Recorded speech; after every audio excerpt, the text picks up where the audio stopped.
Can you hear me?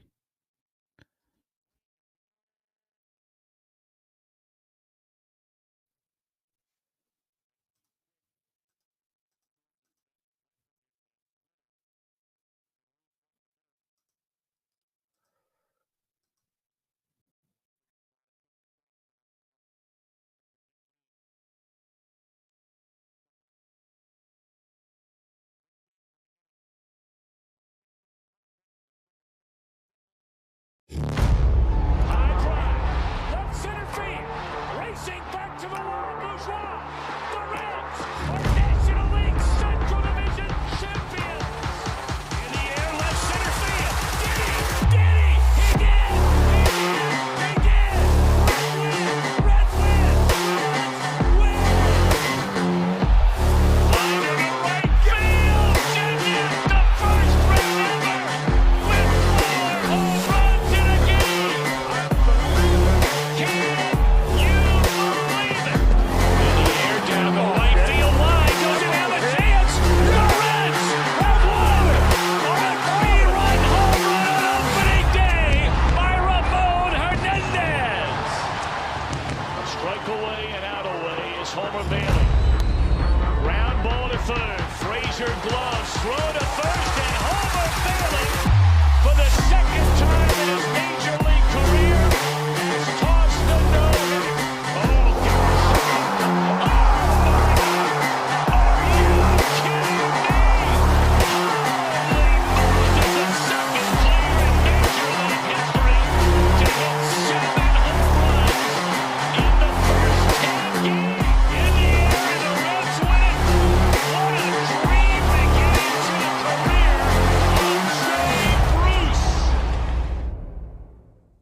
All right, welcome into Chatterbox Reds. We are getting ready to head into the top of the ninth, where the Reds are trailing 2-0, and we're hopeful, Nick, that we can find a way to get maybe lucky. I don't know, maybe skill, something that's going to bounce our way. It's been a tough stretch. Offense has really been the issue for quite some time now, and it keeps rearing its ugly head. Nick, it felt like the Reds needed a solid outing. The old phrase goes in baseball, your only momentum is your next day's starter. And the truth of the matter is, Nick, we had a great outing with Hunter Green, and it kind of went to waste here. And the bullpen's been relatively well as well. I know you're sitting there trying to figure out your camera, but your overall, I guess we'll wait to give our overall thoughts. That way we can make it all nice and fluid into the podcast for the morning. But for time being, we got Spencer Steer at the plate. Yeah, just need 2 runs off of the Pirates closer. I think he's probably allowed 1 run all year. So Yeah, and he's nails too. I mean, he's got really good stuff, man. That's not like a coincidental only give up 1 run all year. Like, there's a reason that he's only given up one run all year. yeah, You know? it's just tough, man. I don't know what to say. It's just been one of these stretches where everyone slumped at the same time. You know, you don't have a lot of margin for error with this lineup. And this has been the result. Just 5 days, I guess, of just brutal baseball to watch. Yeah, I'm kind of with Dougie in the chat, and something has to change. I don't know. I mean, I have an idea of what it could be, and I think that the rest of the fan base is gonna, or not say rest of the fan base, but a good majority of the fan base has been screaming for this for a while. I don't think that's gonna happen anytime soon in regards to bringing people up, but we're getting close to that point. We're getting close to the point of just saying, the hell with it. We'll just as much as we want to laugh about the idea, or people want to make fun of the idea that the Cincinnati Reds are a AAA team, or that they're a minor league team. I'm not completely opposed to the idea of just let's start this party a little sooner than we all anticipated. And if we're going to go through pains, Nick, let's go through the pains with some young cats. Yeah, I mean, I feel a little different on that. I thought a little bit more about this. We've been, this has been the hot topic in discussion. I'm not in a rush to call up Matt McLean right now. I know everyone else is. Everyone says you got to do something. I'm with him. I think you got to do something. You got to call someone up. I think there's, maybe a guy like TJ Hopkins hit 19 home runs last year, is off to a great start at AAA. He's the guy that can come in and play the outfield. Maybe you play Myers at first base, get Foster out of the lineup. Henry Ramos, I think he had another home run today, hit a home run, I think, yesterday as well. Was a guy that was on fire in spring training. Maybe you call him up. I'm not. The Reds' struggles this year, I don't think should dictate when they're calling people up. And I know people are going to disagree with that, and that's fine. But I think it should be 100% about calling these players up at the right time for them and their development. What's happening on the field should be completely irrelevant, in my opinion. I think that's fair. I mean, as much as that may be to the dismay of many, and we want there to be just something to look forward to as a fan base in regards to just watching Reds baseball. I would echo your sentiments, quite frankly. I don't really. It's not like bringing McLean up anyways is going to make a huge impact in regards to like winning or losing. I do think that there's some kind of validity to the idea of giving guys as much service time or as much major league experience as you possibly can. And the Bermuda Triangle is no good. Castro makes a pretty good little play there for the second out of the top of the ninth inning. And the Reds are down to their final out. Pirates look good, Trace. I mean, as bad as the Reds have looked, and they've looked really, really bad offensively. The Pirates look like they have a pretty solid team this year. I'll be fascinated to see what their into the season, record looks like, but they're playing well. I know they talked about it a little bit on the broadcast. Yeah, I mean, I went on Thursday night. It wasn't a huge crowd, but they were really into the game. You could feel some of the energy. It's different when you go to a game and it's a small crowd and the small crowd's really into it versus going to a game and the crowd's not into it, which is what a lot of Reds games have felt like, the last 2 years. It was pretty good energy there. So, credit to them. You hope that this is what the Reds are going to be at some point, in the near future. Yeah.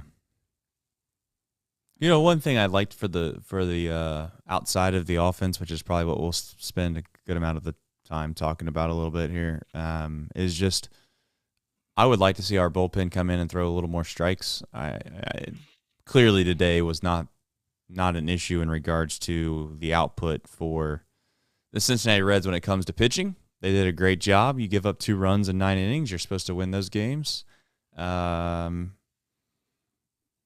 As the Reds are down to their final strike with Will Myers, which pretty much means that, in my opinion, that is their final. Strike. Oh, baby. Oh, no, baby. Sir. Oh, no, baby. Sir. Good for Will. I'm glad he can show me up. He's got the gator on too, so wasn't looking hot. Two hits with the gator on, Chase. 2 hits. Yeah, maybe he's a gator guy now. Maybe he's a gator guy. Oh, Stuart Fairchild. Wouldn't it be something if Stuart found a way to hit a hold ball of out one? of him? Please, just get a hold of one, buddy. Yeah. I need it. Oh. Yeah. You have any thoughts on I don't mind them running Fairchild out there a little more against right-handed pitching. I feel like I like him more than Senzel.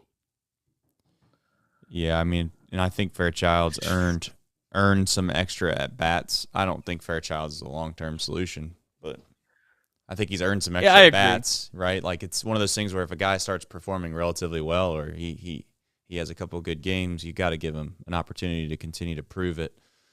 Although I don't think it's, I could be wrong, but as he gets mowed down on 3 pitches. Yeah, it's hard. I mean, listen, that's a tough at bat, man. Got a guy throwing 97 miles an hour, and he's also got a slider that's pretty damn good. So it is what it is. Here's what we're gonna do, chat. We are going to run this intro really, really quickly. We're gonna come right back off of it, and we're gonna start this show and probably vent a little bit, have hopefully a little bit of fun. And here we are, Chatterbox Reds, April 23rd, 2023. And we're down bad. we're down bad. Let's run this intro, and let's get on with it. For the second time in his major league career, he's tossed a no-hitter. Oh, gosh. Are you kidding me? Holy Moses, the second player in major league history to hit 7 home runs in the first 10 games. In the air, and the Reds win it. What a dream to get into the career of Jay Bruce. All right, Chatterbox Reds, Sunday edition, April 23rd, 2023. Reds fall to the Pittsburgh Pirates 2-0. Again, the struggles of this offense continue. Not sure where we turn, Nick, but obviously Reds fans at this point have grown incredibly impatient for good reason, and probably relatively kind of a little bit of shell shock, a little bit of deja vu, it starts to feel like. Not sure where else to go from here. It's very difficult to try to ploy some kind of optimistic outset or view on the current situation at the big league club, which is why we always have in the rundown Reds MILB. However, we have on the ticker here the Big Red Slump, Hunter Green, obviously some Reds MILB, and then the Rangers. We finally get to play somebody else besides the Pirates, which at this point I don't know if it matters who we play. Nick, your I guess like I always start the show, your overall thoughts, a quick little box score recap, and maybe eventually I'll ask you how you're doing. Well, Trace, I'm doing well as you can. Tough week for the Reds. I mean, this was just the last 5 games just as painful of offense as I can remember. I don't know. I mean, you try to forget slumps like this. It'll turn at some point, even as many holes as there is in this lineup, it's not this bad. But it doesn't make it any easier to watch. Thing that I guess gives me some solace, Trace, is there's only, 3, maybe 4 hitters in this lineup that are actually going to be a part of the next competitive Reds team. And the pitching did pitch pretty well. But yeah, I mean, it just never really have a chance. I think their first extra base hit tonight was Tyler Stevenson in the pinch hit in the 8th inning. I mean, I don't Vince Velasquez, he's not even a good pitcher. It's just contagious. Just a lot of bad swings today. A lot of chasing. Yeah. Hitting is contagious. It's a virus. I really do believe that. I think there's often times where if you got a lot of good hitters in your lineup, they elevate the other, what I would call below average or average hitters. I hate to say this, but I think right now it's the opposite for the Cincinnati Reds. I think some of these guys that are really poor hitters, for whatever reason, and maybe you think that I'm crazy for saying it, and you might think that this shouldn't make any sense, but human beings are a little weird sometimes. We psychologically are a little bit different than just running out some statistical math from time to time and just assuming that the numbers are always going to play out. At this point, I think some of the poor plate appearances have started to bleed over into guys that have started to play, relatively well from time to time. Stevenson, it was nice to see a little bit of a bright spot of him to come off the bench and hit a ball really, really hard. One that I didn't see, Would It Dong, shout out for the Twitter page on that, but I would assume that was gone at the Great American Ballpark. I mean, it had to have been. It hit 3/4 up top of the wall there. Don't know the dimensions in PNC off the top of my head, but I'm sure it's just as far, if not farther, than Great American. But that's the way it goes. When it rains, it pours. There's not a whole lot of no one's going to feel sorry for you, as they say in the dugout. Like this club, somebody or a group of people in this locker room need to do something. And I know that's easier said than done. But Nick, I'm being serious. Like there needs to be something, and maybe that's already happened. Maybe there's already been a team meeting. Maybe there's already been some kind of discussion around the idea of just going out there and forgetting the results. Let's just go play again. Let's be that team we were in the first week of the season where we were having fun. As much as people want to make fun of the Viking helmet and all that, the team looked like they were enjoying themselves. the last 2 weeks, and I know losing causes this, but the last 2 weeks, no one's smiling. No one's even trying to be somewhat jovial. We're not having fun. And all of that mixed together is the recipe of what we're having right now. And I wish I could say it was easy to get out of, but it's not. You're in this quicksand, Nick, and you feel like at times as a baseball player, you're never going to get out of it. You can't find a way to get a hit. What they needed to have happen was in a situation like today where, India gets a base hit or Stevenson homers and I'm not singling out India. They're 1 for 25 or 26 or whatever the hell they ended up. I mean, it's been a struggle, and we're at this point now where something has to give, Nick. I know you're of the mindset that, all doing this or doing that isn't going to change a whole lot. Something has to happen.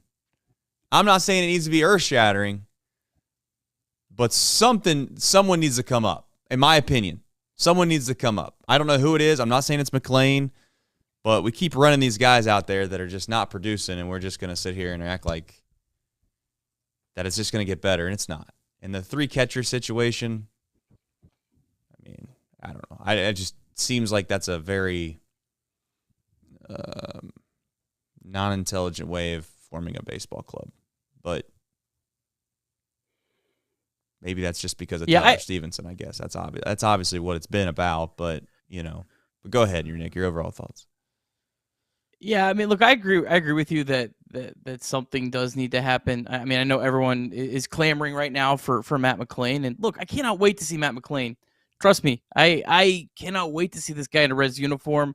But I really don't think that the on-field struggles or success or failure or whatever it is, whatever's going on field should have nothing to do with how quickly or how slow the Reds determined to call up guys like Elly De La Cruz, Matt McLain, Christian Encarnacion Strand, etc., guys that we're counting on to be cornerstone pieces. It needs to be the right time for them. Matt McLain has looked great so far this year, but Matt McLain did not have a great year last year. He was okay at Double-A, but he had like a 116 weighted runs created plus. Let's give this guy more than a couple games at Triple-A before we just rush him up because, well, it sucks watching this team. And Trace, you were talking before we got on air. Look, Matt McLain's not going to come up and just completely change the entire culture of this team and the entire offense. I do agree something needs to be done, though. Like, you do need to just do something. I think there's a couple guys down at AAA that aren't the higher prospects that could maybe come up and at least give you a different look. The Reds have been struggling with power. Well, there's two guys down at AAA that do have some power. One is Henry Ramos, hit another home run today. He was suspended. That's probably why he wasn't on the opening day roster. But He has 2 home runs so far for Louisville. He could be a guy that you come up, maybe just gives you a little bit of power. Maybe you play Will Myers at first base until Votto comes back. And then another guy is TJ Hopkins. He's off to a really great start for Louisville. I think he hit 19 home runs last year. I think one of those guys would be a better way to, maybe give you just another look, give you someone that has some pop, than just rushing up Matt McLain because we're tired of watching this. I'm tired of watching it too, and I can't wait to see Matt McLain. But the last thing you want to do is just, I don't think you want to call guys up when they're ready just to make everyone feel better. I know this sounds corny. I do like the idea of McLain and Elly De La Cruz playing together for extended periods of time, if not for the rest of their career, as a part of this organization. I really do think that that's a ploy or something that I believe in. Now, if they don't do that, am I going to scream and sit here and act like it's a huge mistake? No, I'm not. But I would love nothing more than the idea of when we feel like Ellie's healthy enough, and I would assume if he's playing baseball right now at a AAA level and he's succeeding at the rate that he's been succeeding at, although a very short sample size, that he could play no matter what level. You want to talk about shaking something up, and now this isn't me trying to sound like the call-in show after a game and you sound like an idiot, but you want to shake something up, you bring them both up together. They both play middle infield. India gets shifted out to left field, and you say, this is what we're doing. This is who we are. You guys you guys basically are the next wave. Let's start this thing now. And at that point, like it or not, the culture would change in that clubhouse. I mean, it just would. The old guard, if you will, would be completely gone, because at some point, as you've always said, the Reds have had a history of doing this where they don't move veteran guys off of positions for prospects, if ever. And if you want to make a statement, and I'm not suggesting they need to do this tomorrow, but I do like the concept of doing this at some point, is that, and now this is where I'm going to get crushed, if we think that we're going to sit around and wait for Joey Votto to come back and that's going to be something at all, then we're fooling ourselves. I mean, Joey Votto has been hurt. He's continued to be hurt. When he was in AAA, he didn't look great. I want Joey Votto to have as good of a farewell as anybody. And by all means, I think he should play when he's ready to be played. But I will also say, at the end of the year, or not the end of the year, hell, I don't want to wait that long. At the middle of this year, or maybe in a month, and at this rate, maybe in a week, I don't know, you get my drift here. If they brought Christian Encarnacion Strand up, Ellie De La Cruz, and McLean up at the same time, they just brought them all up. We're just going to bring them all up, and this is what we think we got, and you guys are playing every day in the big leagues. We'll see how this all goes, because it can't get worse.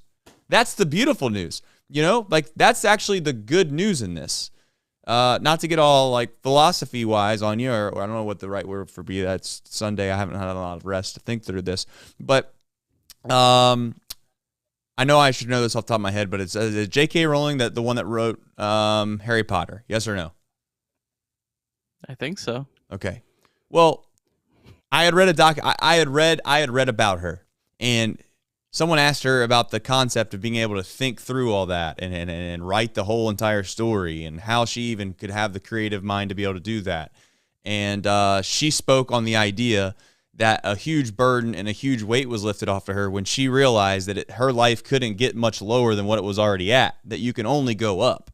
And at some point, this Reds team has to look around in the clubhouse and think to themselves, why are we feeling sorry for ourselves? Because truly, at this moment, it can't get a whole lot worse. So if I'm the front office, or I'm David Bell, who is fighting for his job a little bit, like it or not,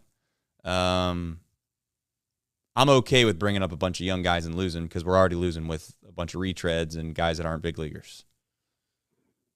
So I just don't know when that time is, Nick. I don't know. That's the fair question that you keep pushing back on, is like, when is that time?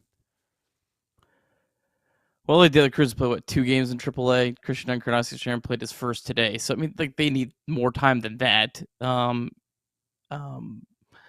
I like the idea of keeping them together. I had the Louisville game on today. I probably watched that a little bit closer than the Reds game for quite a bit today. Matt McLean and Ellie De La Cruz, shortstop and second base. It's nice to watch them together. They turned a really nice double play.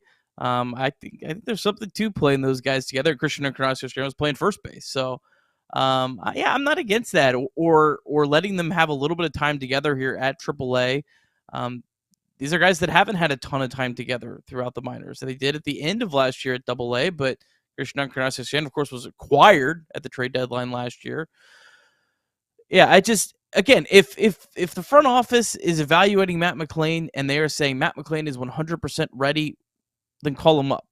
If Matt McLain is not 100% ready, don't call him up. It has nothing to do with the Reds' record, feelings, anything else. It should be 100% about their evaluation. I'm guessing their evaluation Go ahead. Now is that he's not. I would say they might 100%. think that he is ready.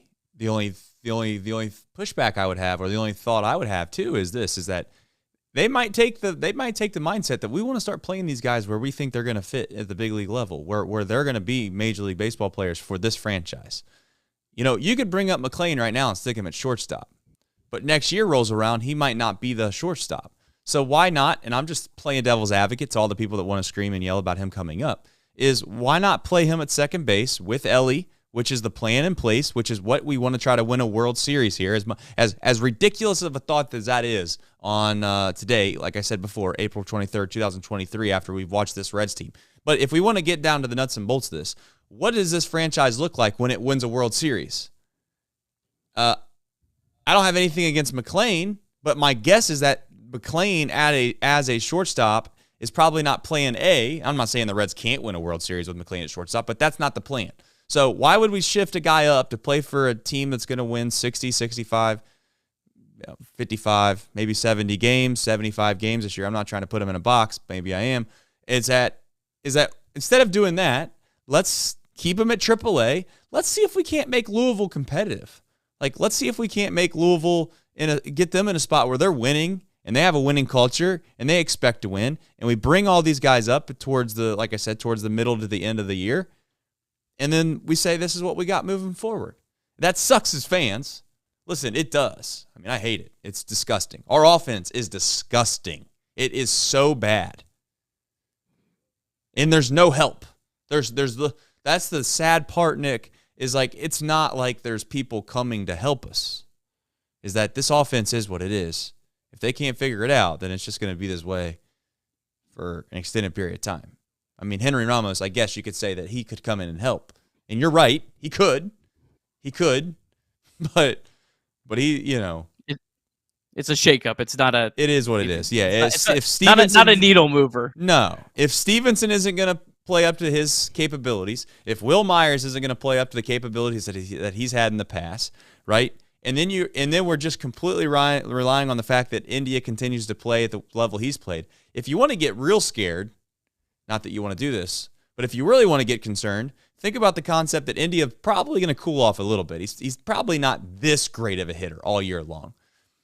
Spencer Steer's probably not this great of a player all year long. TJ Friedel's probably not this great of a player all year long. And if they are, then fantastic. We'll move into next year with them. But my guess is that they're not. And if they're not, then what are we? We're sitting on here or begging to God that Stevenson hit a ball hard today. But Will Myers figures it out. Nick Senzel can finally figure it out maybe.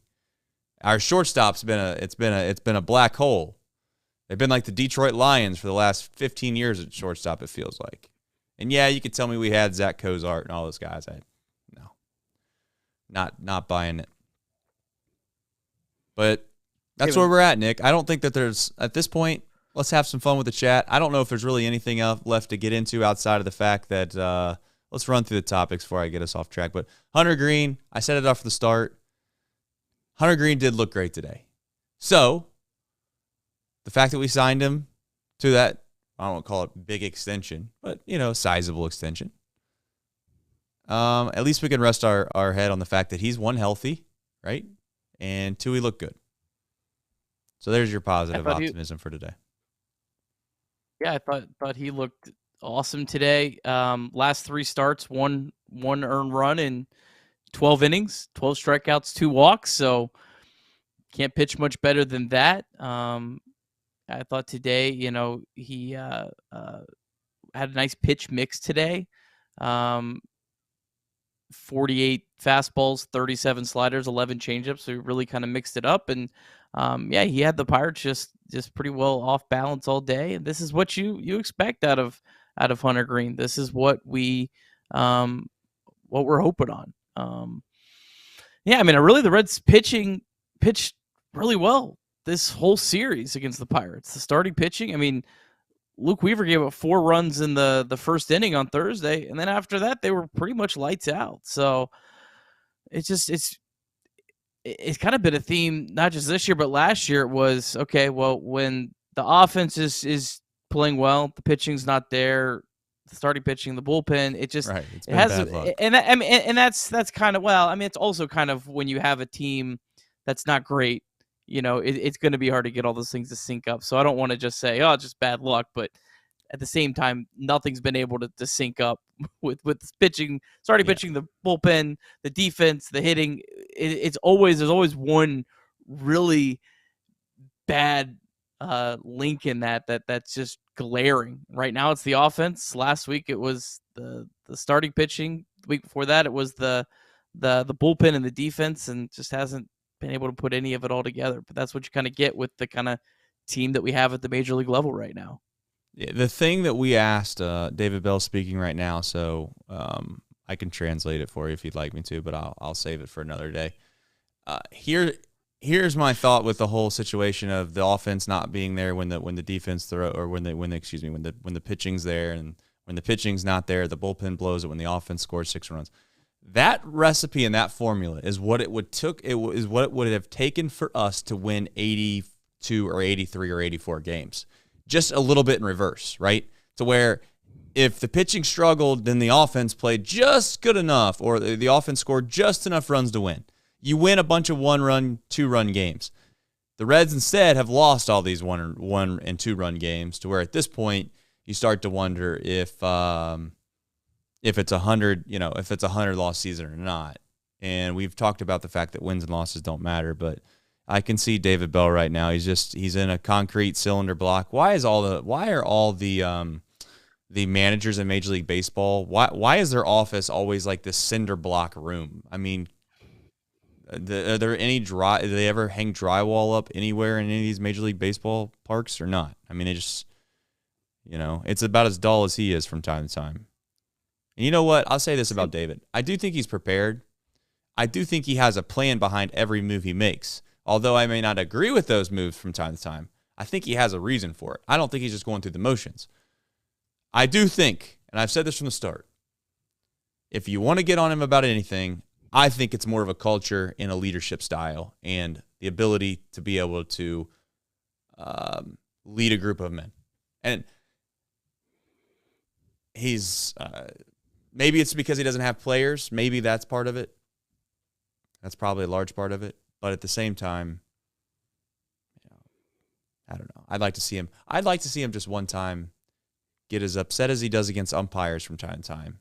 And maybe he does do that in the clubhouse, but I'd like to see him come into the post game and Bobby Nightingale ask a question, or Charlie ask a question. And I'd like to see him just say, what kind of stupid question is that?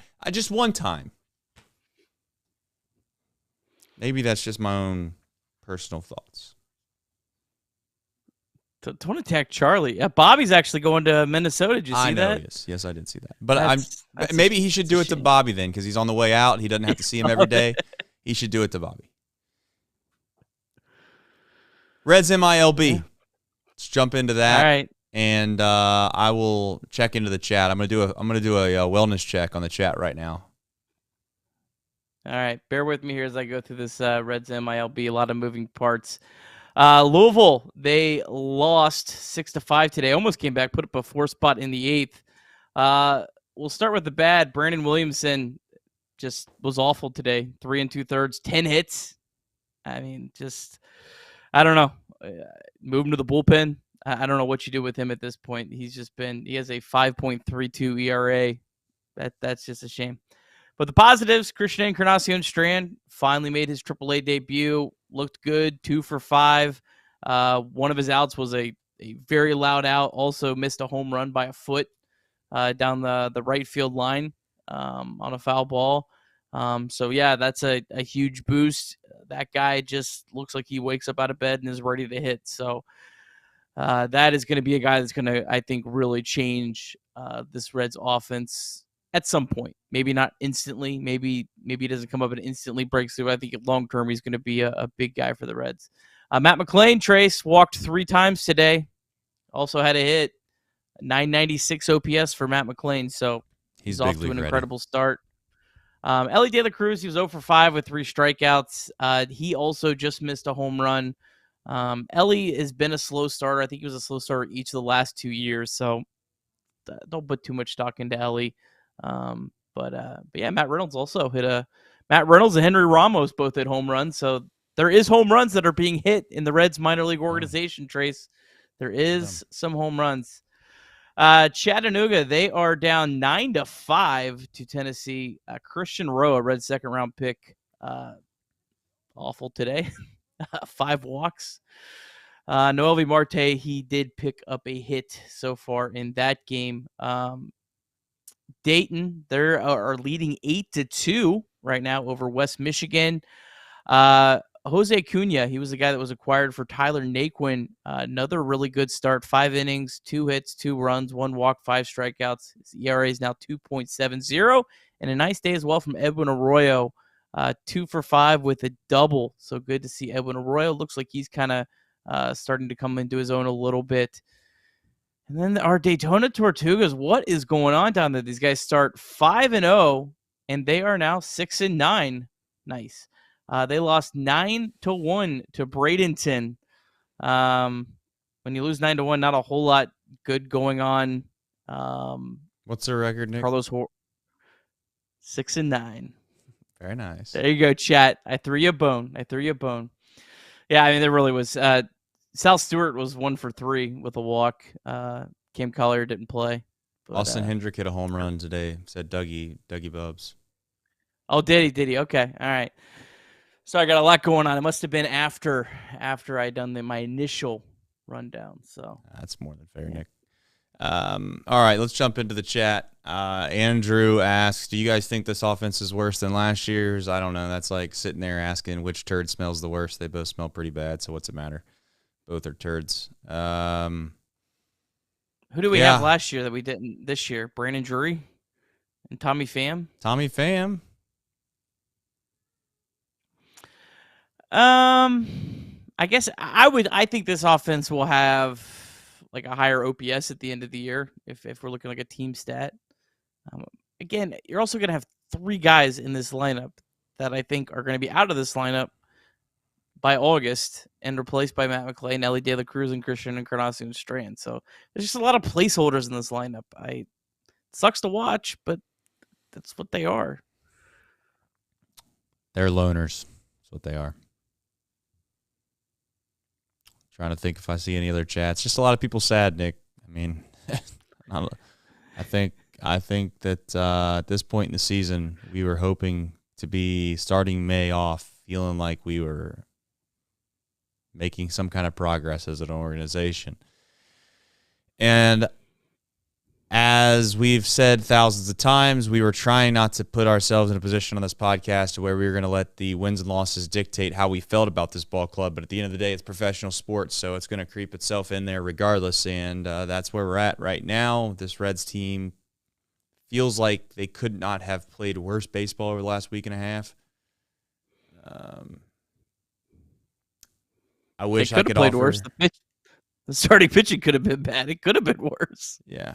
I mean, of course it could be worse. I can always get worse, but we're in a position now where I just don't think that if you're truly going to grasp on the idea of what the score is going to be at the end of the games, starting the next maybe month and a half, 2 months, I think you're going to be disappointed a lot. I mean, we're in a position as a franchise where the only hope we have is the 5 stars that we have recruited that are going to come on campus, this spring or next spring. I'm just using an analogy to where maybe the next following fall will be competitive, since I see all these people wanting to talk football.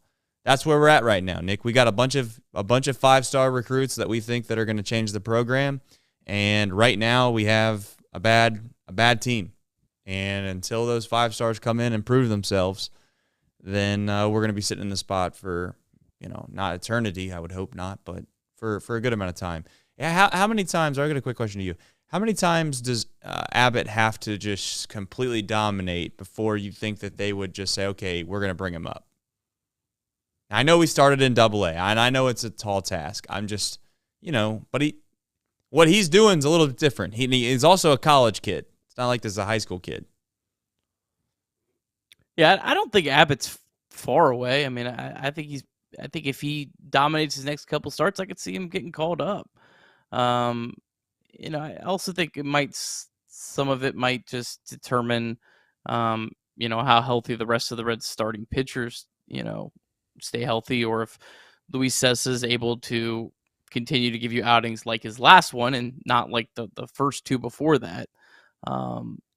But yeah, I don't think they're going to hold Abbott back. They didn't hold Lodolo back. They didn't hold Green back. They didn't hold Ashcraft back. I think all 3 of those guys, they were aggressive call-ups when they called them up.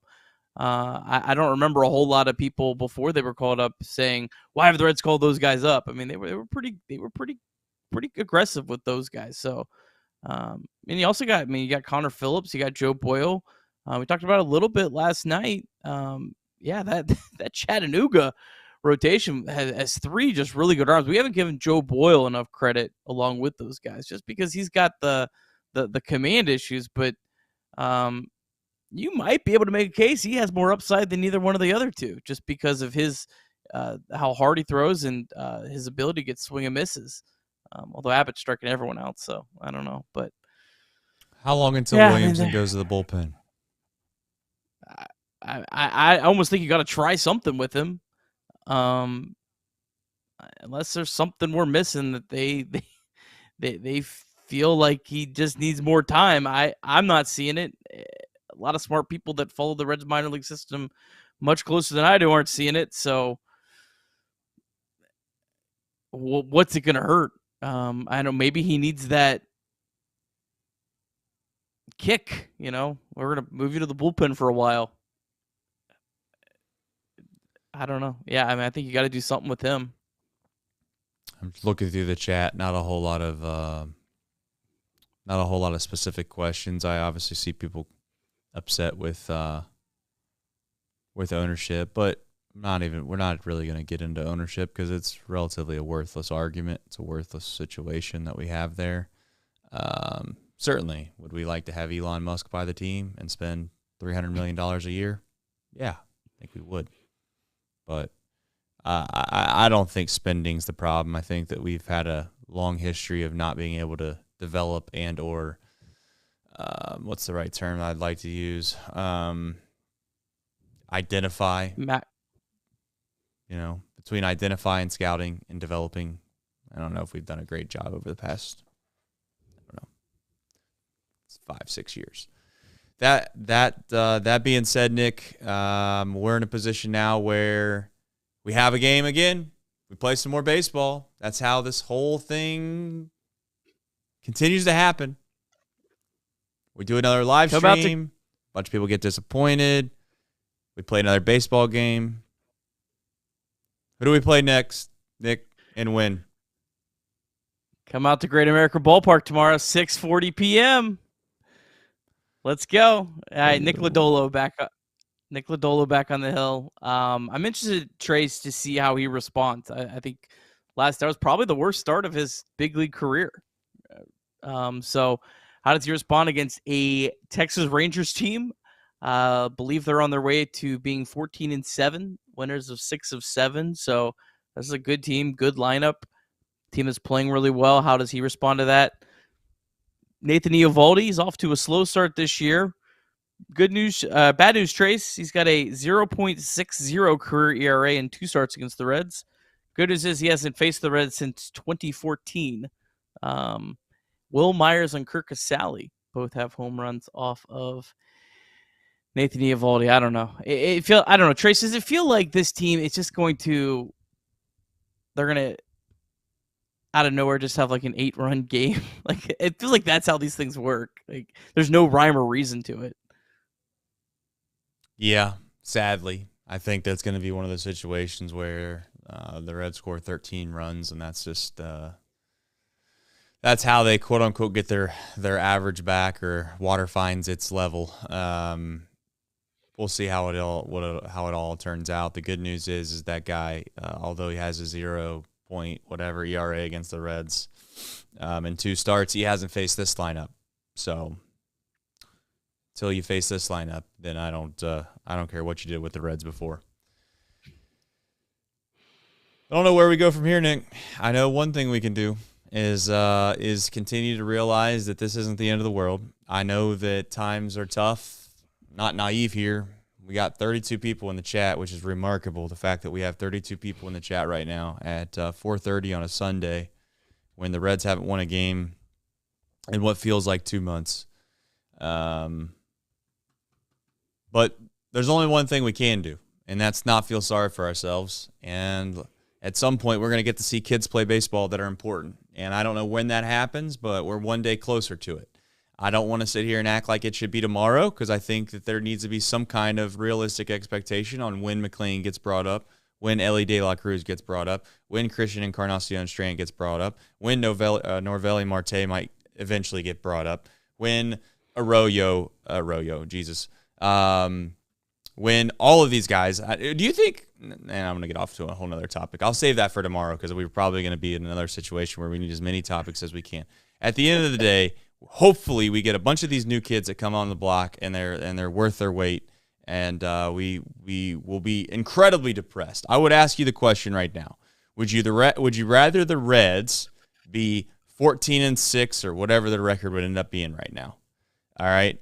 And us be in a position where at the end of the year we bring this whole new crop of guys up and we're playing right around quote unquote 500 baseball, and this whole new crop of kids come up and they play really poorly and they look lost and they don't look like they belong at the big league level? Or would you rather come rolling in towards the end of this year with, 55 wins with 20 some odd games to go, but all these kids look like they're ready to play, and going into the next year, we might actually be on to something. The scary part is we might have 55 wins and they don't look like they're ready to play, but we're not going to go down that path quite yet. We're not going to do that. That'll be the death of the show. Anything else to add, Nick? Tomorrow's a new day. Tomorrow's a new day. It's gonna turn at some point. As our fearless leader David Bell says, it's gonna turn at some point. You ain't kidding. Let me say it best for him. Well, tomorrow you guys can watch Off the Bench. It's a pretty good show. Monday through Friday from 10 to noon. And it'll all work itself out. I mean, these guys care a lot. They try hard. And then this show, I don't know if you ever heard of it, Chatterbox Reds. They care a lot. They work hard. And we want you to download it, go rate it, give it a review perhaps. It is a daily show. I mean, think about that. Those guys work hard to put out something every single day for you to listen to this team, because there's so much that you could possibly miss on a daily basis. But as always, I mean, I don't know how else to say it, but we're going to get better, and go Reds.